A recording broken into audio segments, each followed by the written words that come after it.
Okay, today is Saturday, December 10th. Just wanted to talk about a couple changes I'm going to be doing today. One thing I'm going to do is put my pump on a timer so that it's only on about 12 hours a day, just during daylight hours. Just the only purpose of that is to cut down on energy costs a little bit. And also,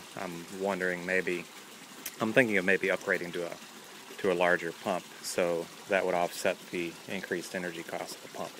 So that's one thing I'm going to be doing today. The other thing is I'm going to be doing in the next couple of weeks is changing the way the mineralization tank is set up. This tank is, as you can see, has no bottom drain, or maybe you can't see that, but anyway, it doesn't have a bottom drain.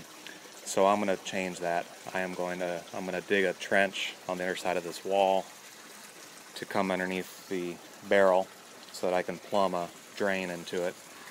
On the other side of the wall there, this little greenhouse is on a slight elevation, and there's a driveway down there.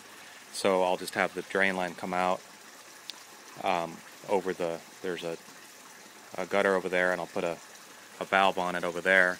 And then whenever I want to clean the muck on this thing out from the bottom, I'll do that. I'll just open the drain.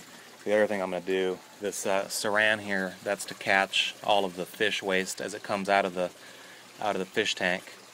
The pipe from the tank, in other videos you can see this, comes out and then enters the barrel here, and then it goes all the way to the pipe, keeps going all the way to the bottom so that the water enters at the bottom. And then the water has to rise to the top, and as it does so, this catches quite a few particles before it drains through here. And again, in the other video you can see this. I just took all this out, but this goes into a degassing chamber before it falls into the sump. So anyway, what I'm going to also do is create a way for cleaning this saran more easily by installing a rolling pipe or something up here that I can attach the saran to, and then just roll it up so that I can wash it out into the same barrel that's going to eventually have a drain on it. So what I'm going to get done is get this trench done in the next week or so, I hope, and then I can get that all plumbed. For now, the tank is just draining straight into the sump like it was before, so I expect my nitrate levels to go through the roof again. But that's okay, because right now I don't have any fruiting plants that are anywhere near ready to set fruit yet. I've got a little bit of lettuce, a little bit of American lettuce, a little bit of butterhead lettuce, and some more butterhead lettuce back there. So those will be fine whether they're high nitrate levels or not.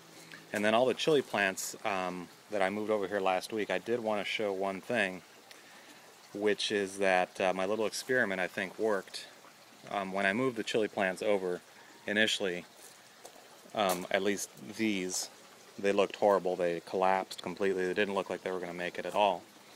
The smaller ones looked okay. These were the smaller ones, but these larger ones didn't. So what I did was I snipped a pretty good portion of the plants off, and I did the same thing over here in the gravel beds. This is a chili plant.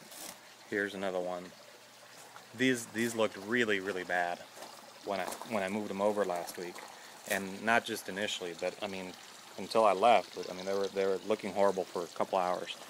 So I snipped them all off, and that seems to have allowed them to at least survive this far, because they're looking better.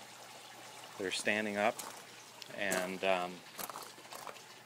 the leaves that I left on them are now, they're all perked up and look like they're functioning. So maybe that's the trick. I know chili plants are really hard to transplant once they get to a certain size. So maybe by doing that, that kind of reduced their requirements, and gave them enough time to recover and then start growing again. And then my chili plants in the wicking bed are looking really good. These are all looking really, really good. I mean, I'm getting a lot of little chilies. I took 2 off of this plant last week, and we've got a bunch more up here too, over here. There are a whole bunch coming out now. This one's looking really good, and these are looking pretty good. So Anyway, that's just what I wanted to talk about. I think I had mentioned I took down my tomato plants and cucumber plants. They never did set fruit. Why, I don't know. Could have been that it was just that they grew way too big during the high nitrate level stage, and then I lowered nitrates way too far into the process for them to work. I really don't know. I'm going to take these strawberry planters down since they never worked for me anyways. So that's about it.